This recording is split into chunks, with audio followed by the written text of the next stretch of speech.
Lorsque Jésus, dans son dépouillement, s'affirme comme fils de l'homme et fils de Dieu,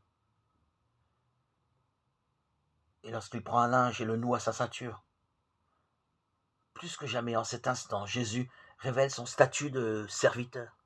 Il a lui-même énoncé lors d'une petite querelle d'ego de ses disciples: celui qui veut être parmi vous le premier sera l'esclave de tous. Marc 10, 44. Car servir, selon l'étymologie latine du mot servire, signifie être esclave.